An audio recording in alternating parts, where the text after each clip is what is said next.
Hello and welcome to Build My Own House Simulator with me, Kevin Sawyer. Hope you guys and girls are all well and enjoying your day. Right, today's little game is Build Your Own House Simulator. So I'm going to build a house similar to that. I've made a start already, as you can see. I've got like the walls up, I've got the eaves up, and I've got, you know, bits and pieces all up, ready to go. Nah, I'm only joking, peeps. It's American truck. Right, let's get out of here. I've got some sort of like news. Unfortunately, I got stuck in Lakeview. That's where I'm stuck at the moment, in Lakeview. And because I got stuck in Lakeview and there's no sort of like garages which I can buy, exchange trucks, etc, etc, etc, I'm still stuck in the old freight shaker, as some people call it here. Let's fire it up, and I've just bladed off some of the brakes on the trailer, so it's going to buzz at me like nobody's business. Yep. Low air pressure. Warning. Alright. Traffic to here is quite bad, actually. But we're on this construction site, and as you guys and girls can see, I've got this long load here. Let's make sure the lights will work. Brake lights are already on. Let's try the hazards, as some people call it. Oops. And let's try. It doesn't have any brake reversing lights, unusual. Maybe this doesn't.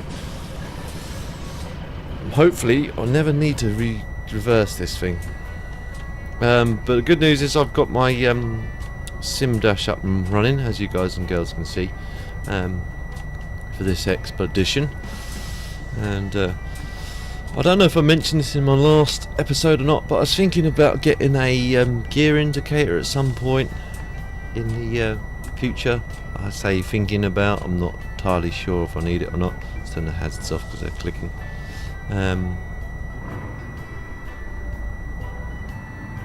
Bring the engine idle up a bit. Stop buzzing. But also, for you guys and girls that don't watch the Farming Simulator, I'm going to sound like a bit like a broken record. Recently, I've gotten into watching sort of videos on people doing paramotoring. Which is like a form of paragliding, but with a motor strapped to your back. It looks pretty awesome. I won't go into nitty gritty, but it looks so fun. I'm just like, I'm something which I've stuck to my bucket list, so to speak. I put on my bucket list. Something I'm definitely thinking about taking up at some point. I don't know how much the courses can go from. I didn't get that far into sort of finding out, but it's something which I'm definitely fascinated about doing. For you guys that don't watch that, again, I'm going to sound like a broken record, but the courses, they start off with just basically introduction. Oh great, I've got a lot of traffic here. Is any of these guys going to let me out? That is the question on my lips. This could be interesting, peeps. I might have to cut this, because look at the state of that tailback back there. And I don't think any of these guys are going to really remotely let me out. And anyone that does let me out is not going to give me enough space to turn around here.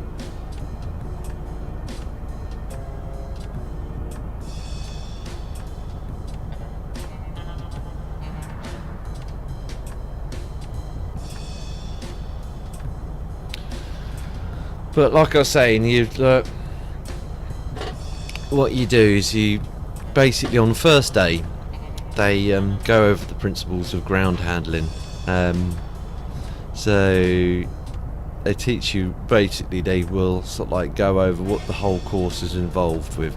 A complete course in order to complete your para motoring license, so to speak. So you It's, again, I'd have to do some more research, but from what I can understand, it's one of those sort of grey areas where technically you don't necessarily need a license to do it, but it's heavily sort of like frowned upon if you sort of like don't get one, if you know what I mean, because it's not really an aircraft as such. It's a parachute, but it's got a motor strapped to your back, and it's like you can get 2-stroke or 4-stroke motors with a big propeller, and it's just all that's separating you from this big propeller and a cage, well, or big propeller, is basically the motor block itself and a cage with some wire meshing around it. And if it goes wrong, you could start losing arms, hands, yourself, your head. You could end up getting eaten by the whole thing if you get a real cheap aftermarket one. Which, please let me out, mate, and thank you, but I think you're going to be in my way a bit. I might have to take this extra wide.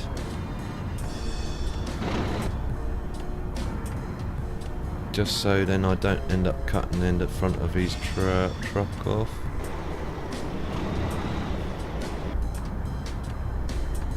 I still think I'm going to end up taking the front of his truck off, because he didn't give me much room. I might be alright. It looks good.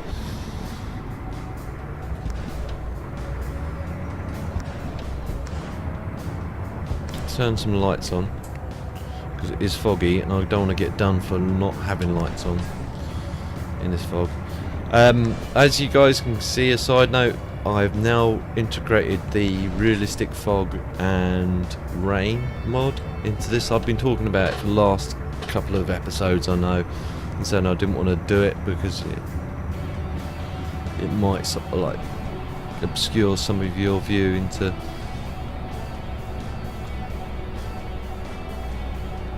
of what's going on the map. Check, make sure that trailer goes round. Yep.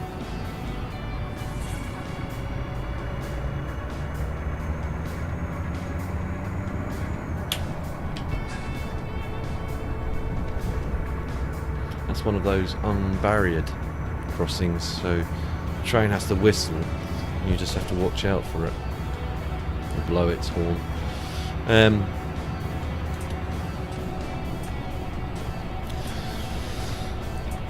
So, but anyway, that aside, the fact that you could potentially kill yourself by falling into the ground, this propeller pretty much rips you to bits, or you fall into it and rips you to bits. If you get a decent one, the caging's quite good, so it will minimise a lot of that. The real decent ones have Kevlar caging, so there's no way you can... Are you letting me out, mate, or are you coming in there? He's letting me out? No. Can't go there yet though. No, he's turning in. I get a sneaky suspicion he's going to cut in front of me as soon as he gets half a chance.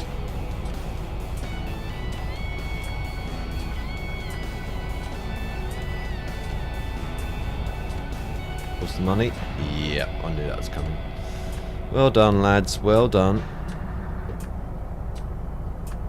Can one of you guys please have the common decency to let me out, rather than just... Oh, just... No, do not do that. Thank you, sir. Thank you very much.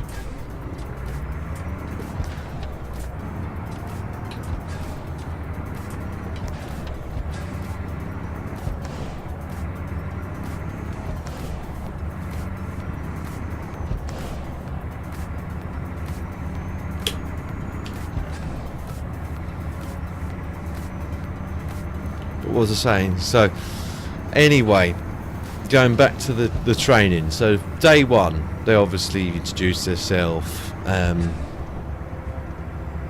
Then they sort of like go over the principles of what the course is all going to be and what's laid out in the course and everything. From what I can understand, there's several different courses you can go on. You can go on a taster course. Taster course is pretty much it's about 1-2 days. They'll get you sort of like familiar with ground handling, get you to a point where they sort of like you can more or less get to a point where, from what I can understand, is that it gets you to a point where you can more or less handle the glider for yourself, the wing as they call it. I'm going to turn on full beam. No, I want full beam. No, I want full beam. Oh yeah, because that's ETS controls and ATS controls are slightly different. I know, I should put them the same, but anyway, what was I saying? Yeah, so they get you to a point with well, more or less so you're familiar with being able to sort of like get yourself up into the air. You may even be able to sort of like do like a couple of laps of like wherever the field is where they are, and that's it. That's the taster course more or less completed. For the advanced course, they might sort of like teach you some aerobatics and stuff like that. But again, I don't think it's the full license as such. You've just learned enough to sort of like perhaps sort of like know what you to do when you're paragliding, but you don't get the full sort of like license as such. Like I say, it's a bit of a grey area. I'll have to do some more research on whether the legality of where you actually need a proper license to do it.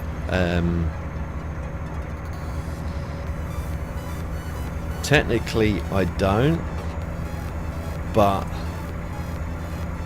that's a different story.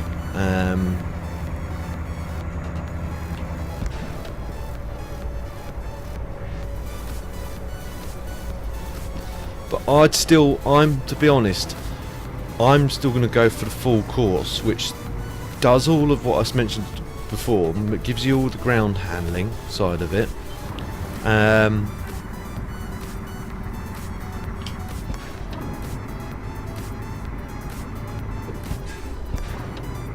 And then it gives you obviously it gets you familiar with the motor on your back, so it teaches you how to deal with all that and the weight shifting and everything else. And then once you've done all that and you got familiar with that, they then sort of like go into sort of like aviation law, and basically the aviation laws, it's quite a fickle area. I already know about a lot of this already. You've got Class A, BG, or BG, yeah, I think it's been a while. But you got set crackeries, A class, is it? Yeah, class, no, is it D? Oh, I can't remember. I'll have to look at my notes again, but the classes of airspace dictate what you can and you can't do. Now, if you have to, if it's but basically it's, I think it's G and F, or was it G? I can't remember. It's the lowest of the classes which the paramotoring fraternity can free fly, because you don't necessarily, you can like get radio communications as well, which would be handy, but the bits of kit are quite expensive and quite heavy. You can get a small 2 meter rate. I'll crash back there. Small 2 meter radio,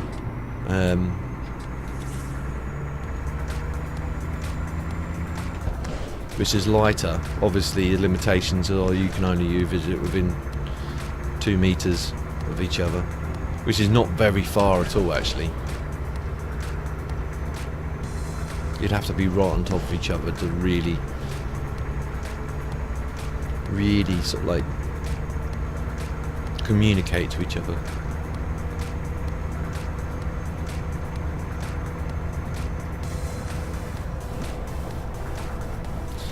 But anyway, I'm sort of like digressing here. But basically, with aspects to what you actually do. So once they've got you familiar and flying, they then sort of like go over sort of like some sort of like not advanced, basic aerobatics. So what they do, when I say aerobatics, well, I don't mean like loops and stuff like that. They sort of like S-turns, stalls, and when I say stalls, basically if your parachute somehow gets into a stall, so it starts to fall, it gets you out of that.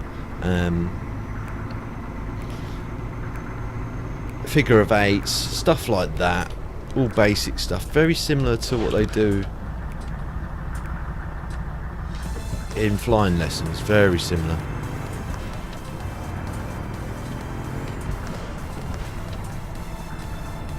I know I'm not explaining it well, but it's difficult to really explain when you're on the hop, like I am at the moment.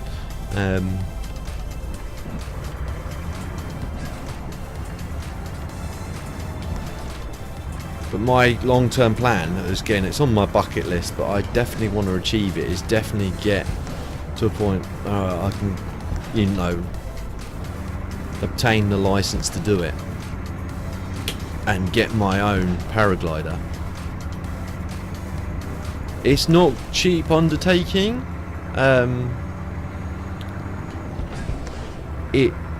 Looking at a second-hand sort of like paramotor, you're looking at above £2,500 for a second-hand one.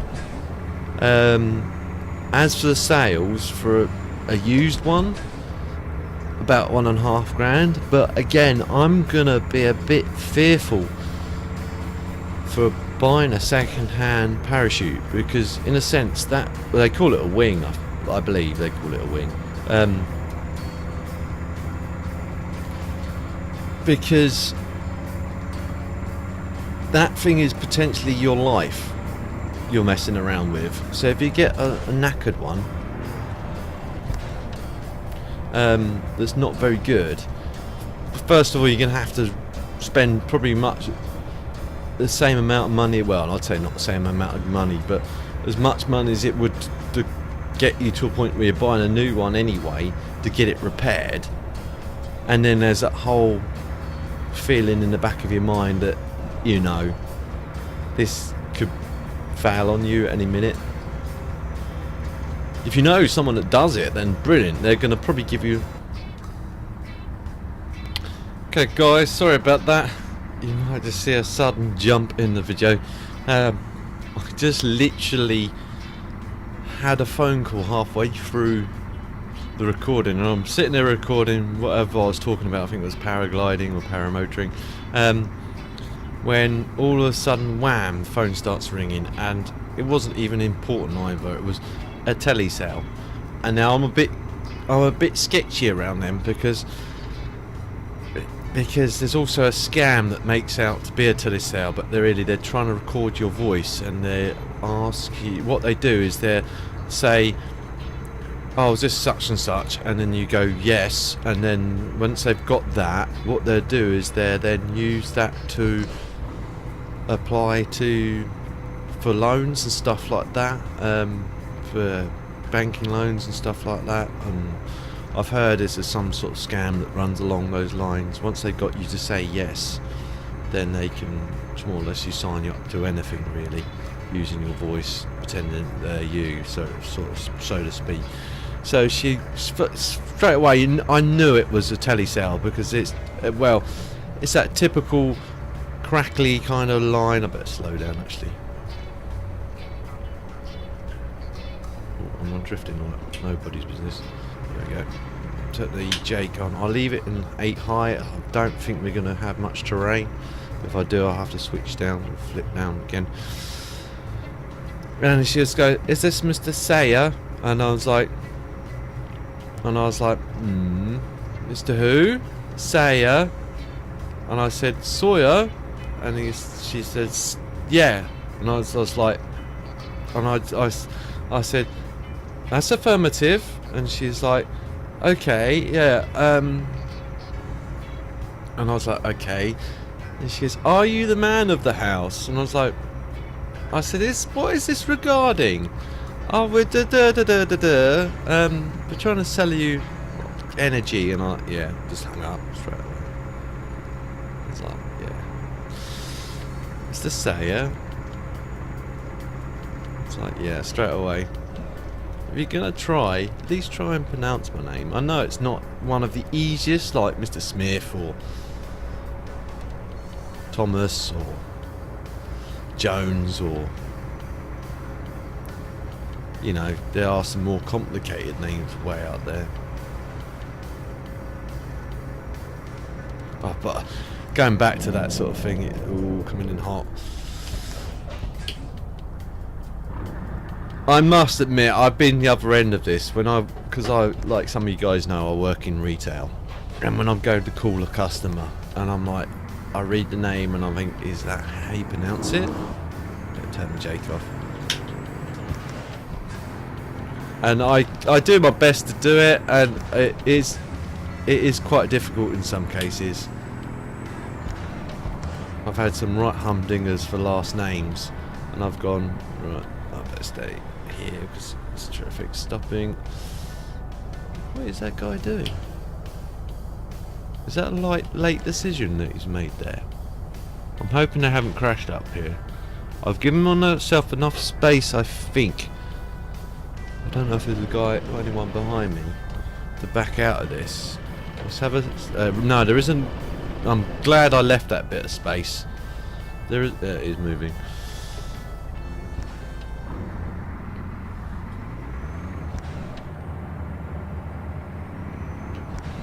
It just made me laugh. I was just like, yeah.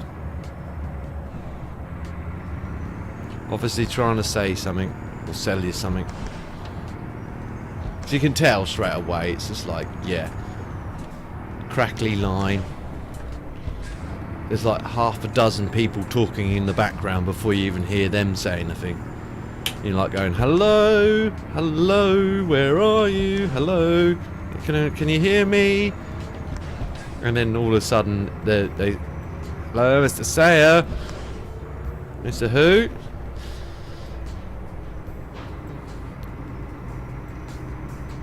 Just makes you laugh. It really does. If she sat there, do you want a free paramotor and a sale? I'd be like, I'm a bit suspicious here, but it sounds intriguing. I'm speeding again. Nothing new.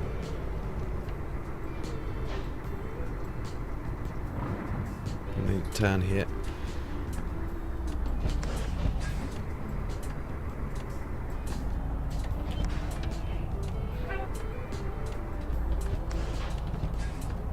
We're gonna need first this. Try and get an outside shot as well. I'm gonna go because it's still amber. Yeah, cleared that. I don't think there's... The thing is, for the longer trailers, they are more tricky, but they're not as bad as the wide trailers. Wide trailers are a lot more tricky, I think, I find. Come on, get into the right gear. Wow. Even though I switched up on my Escara shifter, it still said I was in the lower range. I mustn't have pushed it up on the switch. That's my excuse. I'll stick to it.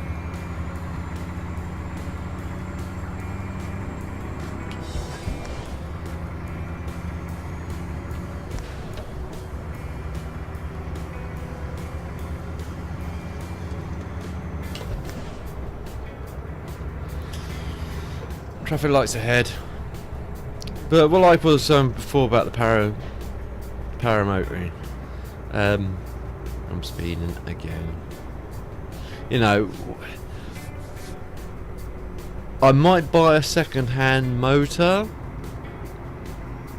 but I definitely won't buy a second-hand parachute. I couldn't. You know, if I got to know someone, or again, it's probably what I'm gonna do once I get to that point. Once I get to the course, I have saved enough money. This may not even happen. It's one of those sort of things which, again, I'd love to do, but I come up with ideas like this and stuff like this, and it always costs money, and it's always big money as well.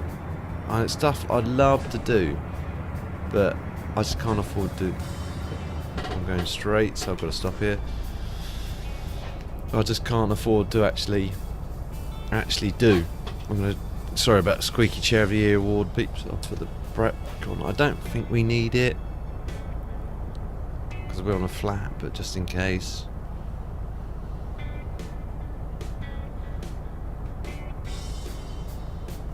It's all pie in the sky thinking, peeps. It's something that's part of myself I hate, but I like at the same time. Because I know for one person that would call it being a bit of a dreamer, and I'd forgive him for saying that, as old Sinky, he'd say, you're being a bit of a dreamer. And to be honest, in my mind's mind, I am. But it's those sort of things that I find motivate you. You think, right, I want to do that. How do I get that done? It's a bit like when it goes back to when I built this, for instance, the Sim Dash. You know, I stumbled upon a video, I forget which one it was, where a guy actually, he had set up, yeah, it was like a Volkswagen. He'd literally ripped the whole dashboard out of a Volkswagen, and got it to work with this game. And he had his own, and I think he was also playing a racing game as well. And I was like, wow, how did he do that? And then so I started doing some sort of like research. Started doing some research, and then it's just like, okay, so I need Arduino. And then I was like, yeah, I'm going to need my brother's help on that one.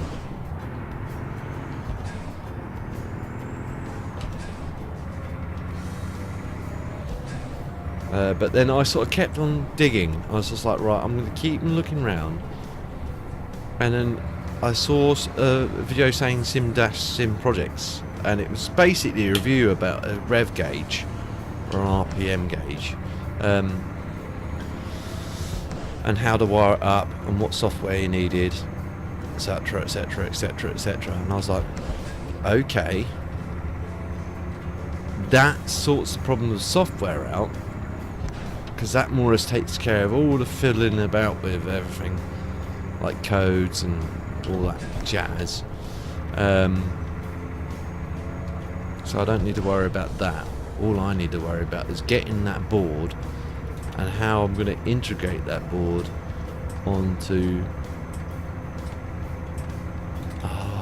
did I really make that mistake? I did. What? Okay. That made no sense. I turned out thinking, oh yeah, and then... okay. Anyhow, so... Squeaky Chair of the Year award.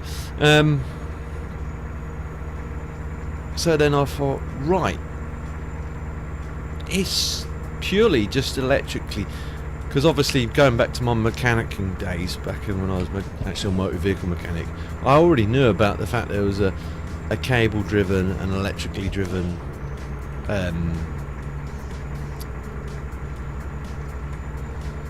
instrument clusters, like this one from an Audi A4. Now, the things I already knew helped me and advantaged me in so many ways is obviously I knew you'd have to get ones that had to be sort of like an older one, because a lot of the newer ones, although the yellow lights you guys can see down here, if you've ever wondered, for you newer subs, some of the old subs already know what it is. That's an immobilizer light. Although it flashing on here makes it doesn't have any effect on the gauge at all. It's basically what it's saying. It's just flashing up that it's not connecting with the immobiliser. Now in real life that would be obviously a bit of a problem, because obviously if the immobiliser's not kicking in, the engine won't be starting, or the engine may start but not run for very long. You may get issues along those lines,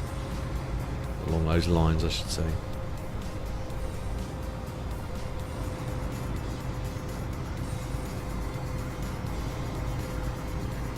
And I did try earthing that one, and it made no difference. It made no difference to it at all. It just kept on flashing. So I figured, oh, I might just need an earth, but it needs a code. It needs a code sent into it to stop it. It needs the earth as well, but also needs a code to be sent into the from the ECU to the actual to this bit of kit, to the instrument cluster itself. So I was like, I don't worry about it. As long as it works, which it did. Once I got it wired up and ready to go, I was like, yeah, I've got this thing to work. Then it came down to the nitty gritty of actually figuring out what I needed to. It's quite simple. It relies on it's just voltage in a sense. It just increases and decreases the voltage to suit impulses. But anything sort of like got an immobiliser script, so basically it shuts down the instrument cluster, it shuts everything down in the car. Again, it's like if it's not activated within a certain time, it'll literally shut everything down, and it's a sort of anti sort of like theft measure as well. Once that code's been established, once it says, hang on a minute, there's something's not right here, I've not been told to continue by the immobiliser, then it'll go, right, I'm going into shutdown mode until I receive that code from the immobiliser, and I will not start working again until that happens.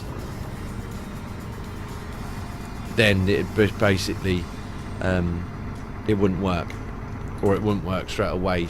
So as soon as you put some juice into it, it'll sit there and go, right, okay, I can't receive the code from the immobiliser, I'm not going to work. And it's just to stop people from swapping out bits, stealing cars for their parts like they used to back in the day. I don't think it's so common these days. I suspect it still happens, but 9 times out of 10 the car just gets, the whole car, you still get them. It's what they call, they just literally strip the thing to bits for the parts, for like wings, electrical motors, wiring looms, engine bits, everything. They strip it right down to the bone, pretty much,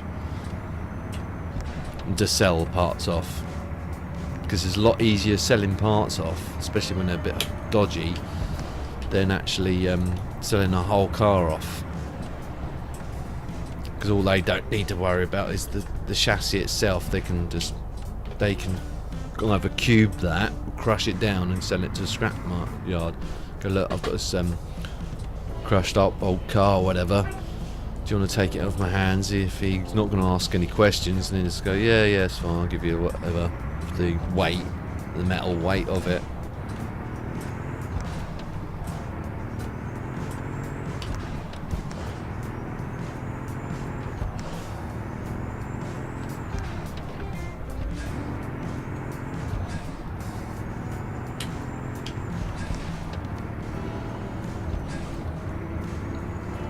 Let's get some external shots, peeps. I've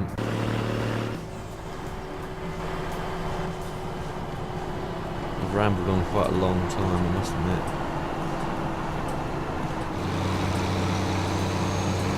Again, I risked that for a chocolate biscuit.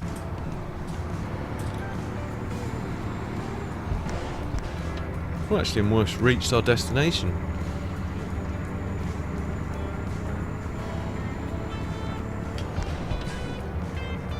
take a quick shot here then. I might as well continue on. I'm sorry if it's dragged on a bit, and sorry about the interruption in the middle there, but quickly take a quick picture for the thimble. I won't show the parking. I'll just get to the town, and once we get there,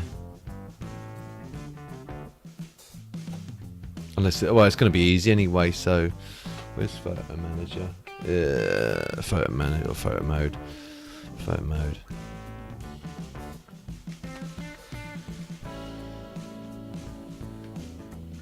Let's go this way. Get the light on the truck for a change rather than off the truck.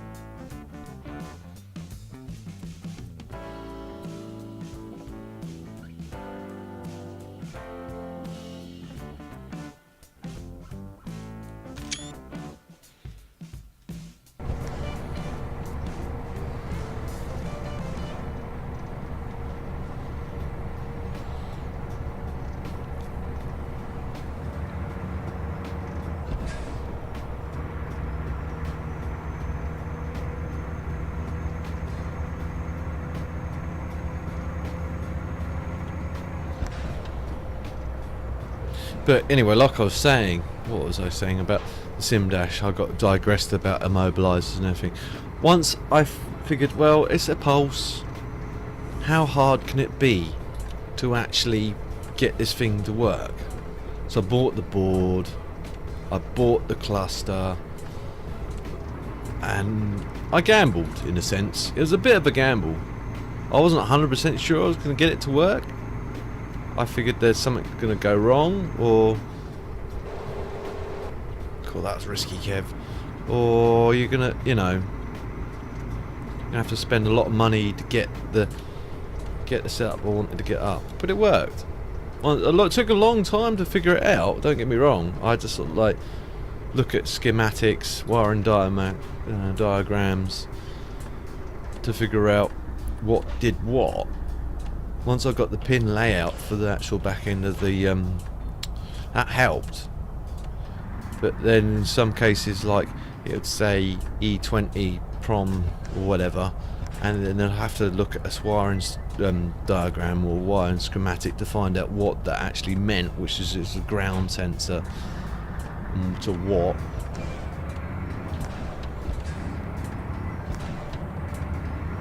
I wouldn't say it was easy. It wasn't hard, but it wasn't easy either. Just took a lot of head scratching just to figure out what goes where and what does what. But I did started that project, the Sim Dash project, purely because I thought, it was a while back, way before sort of like troubles that I've got at the moment. Where I just lost all my confidence. So hit my Microsoft microphone. I lost all my confidence in myself, and I just didn't think I was good for anything. I thought I was not even good for glue. I was just like, yeah. And once I just like, rather than talk to my friends about it and anything else, I thought, I've got to beat this. I've got to beat this feeling. If I let it keep doing what it's doing to me, eventually I'm just going to be completely gone. And I figured, and once I saw that, I was like, that's something that I can prove to myself that I'm worth something. If I can build this and make it work, I'm worth something. A bit like YouTube. YouTube's the same situation. I started doing YouTube for the same reason. I thought, well, if those guys can do it, why can't I do it? And I get it was a challenge to myself. I don't think I'm the best YouTuber in the world, but I don't think I'm the worst either.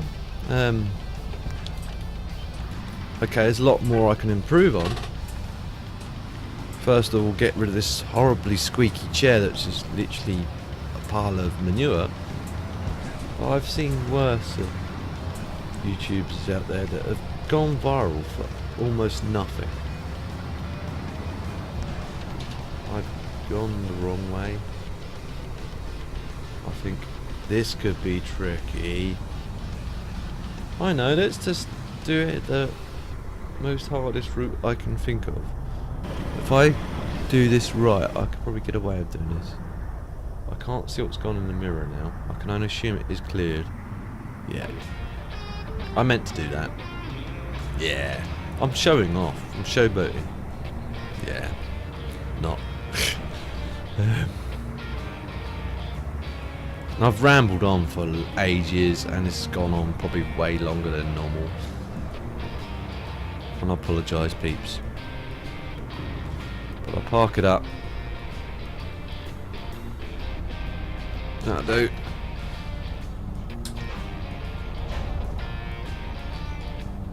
Engine off. T for detach. But I hope you guys and girls enjoyed the episode. If you did, please feel free to like. If you didn't enjoy it for any reason, again I apologise for it to it carried on a bit longer than it did. But if you didn't enjoy it for any reason, please feel free to dislike. But please leave a comment down below to why you didn't like it, so I can try and improve in the future. If you know anyone else that may also enjoy watching this, guys and girls, please feel free to share. It helps me out a lot, and I don't mind you sharing. And if you're new to my channel and you see future episodes of this or anything else I'm working on, please don't forget to subscribe and hit my notification bell so then you know as soon as I upload a new video. I'll see you in the next one. TTFN.